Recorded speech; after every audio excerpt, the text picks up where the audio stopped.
Well, the history has been created. Narendra Modi took oath as the Prime Minister for the third consecutive term along with his new cabinet and council of ministers at the Rashtrapati Bhavan yesterday. With this milestone, Narendra Modi equaled the feat of former Prime Minister Jawaharlal Nehru, who won 3 straight terms as India's first Prime Minister.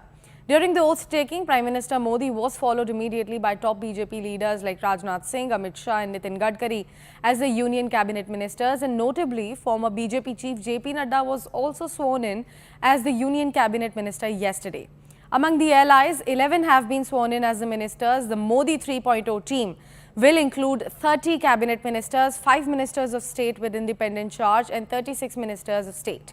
Now, the portfolios will, however, are going to be announced later. मैं नरेंद्र दामोदर दास मोदी ईश्वर की शपथ लेता हूं कि मैं विधि द्वारा स्थापित भारत के संविधान के प्रति सच्ची श्रद्धा और निष्ठा रखूंगा। मैं भारत की प्रभुता और अखंडता अक्षुण्ण रखूंगा। मैं संघ के प्रधानमंत्री के रूप में अपने कर्तव्यों का श्रद्धापूर्वक और शुद्ध अंतःकरण से निर्वहन करूंगा तथा मैं भय या पक्षपात, अनुराग या द्वेष के बिना सभी प्रकार के लोगों के प्रति संविधान और विधि के अनुसार न्याय करूंगा। मैं नरेंद्र दामोदर दास मोदी ईश्वर की शपथ लेता हूं कि जो विषय संघ के प्रधानमंत्री के रूप में मेरे विचार के लिए लाया जाएगा अथवा मुझे ज्ञात होगा, उसे किसी व्यक्ति या व्यक्तियों को तब के सिवाय जबकि प्रधानमंत्री के रूप में अपने कर्तव्यों के सम्यक निर्वहन के लिए ऐसा करना अपेक्षित हो, मैं प्रत्यक्ष अथवा अप्रत्यक्ष रूप से संसूचित या प्रकट नहीं करूंगा। छोटा सा रिएक्शन दे दीजिए, क्या कहना चाहेंगे सर? शुभकामनाएं। हाँ जी सर। चलिए, हम गया के जनता को बहुत बहुत शुभकामना देते हैं। नरेंद्र भाई मोदी जी प्रति आभार व्यक्त करते हैं। और भाई हो गया है। और तो देखिए, शुभकामनाएं दे रहे हैं गया की जनता को जीतन राम मांझी। कितना बड़ा मौका है आपके लिए चिराग जी, और अभी क्या कुछ मन में आ रहा है? मौका बड़ा से ज़्यादा जिम्मेदारी बड़ी है और इन जिम्मेदारियों का एहसास है मुझे। ऐसे में मेरे प्रधानमंत्री जी ने जो विश्वास मुझ पर जताया है, उनके विश्वास पर खरा उतरूं, पूरी ईमानदारी और पूरी मेहनत और निष्ठा के साथ इस जिम्मेदारी को निभाऊंगा, ये विश्वास दिलाता हूं। बहुत सिंपल रहते थे रामविलास पासवान जी, उनके घर पे किसी का आना जाना था। आपने थोड़ी देर पहले कहा कि पारिवारिक मुश्किल और राजनीतिक मुश्किल दोनों में आप फंसे थे, चाहे बिहार विधानसभा चुनाव हो, पार्टी में टूट हो।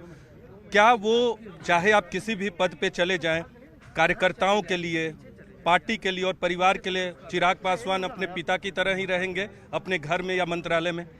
मैंने बचपन से घर में ये पद देखे हैं, तभी जब लोग मंत्री बनने को इतना बड़ा विषय समझते हैं, मुझे ताज्जुब होता है। मेरे तो परिवार के लोगों ने मंत्री बनने के लिए पार्टी और परिवार को तोड़ने का काम किया।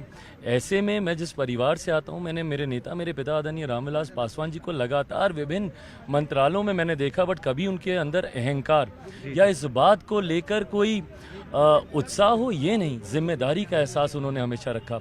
ऐसे में मेरे लिए भी ये बहुत बड़ी जिम्मेदारी है इस पर खरा उतरना, प्रधानमंत्री जी के, देश की जनता और बिहार की जनता के विश्वास पर खरा उतरने की सोच के साथ आगे बढ़।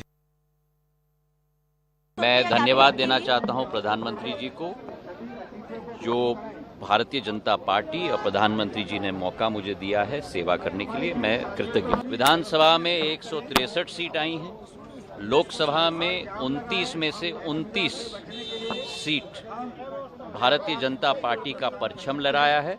प्रधानमंत्री जी का विश्वास मध्य प्रदेश के 9 करोड़ जनता के दिल में अंकित हुआ है और उसी का परिणाम है कि 29 की 29 सीटें हम लोग जीते। जगन्नाथ दा 18 से 11 हो गया, फिर भी भाजपा का हौसला बुलंद है बंगाल में। देखिए, ये पॉलिटिक्स ऐसा होता है कभी कभी। वो जो बंगाल में हुआ है, चुनाव गिनती बहुत गड़बड़ी है, तो इसलिए ये हो सकते कभी। सारी हिंदुस्तान में अभी भी मोदी लहर है। देखिए, 3 स्टेट में किस लिए कमी हुआ, इसलिए आज हमारा जो मकसद था पूरा नहीं हुआ, भविष्य में पूरा हो जाएगा।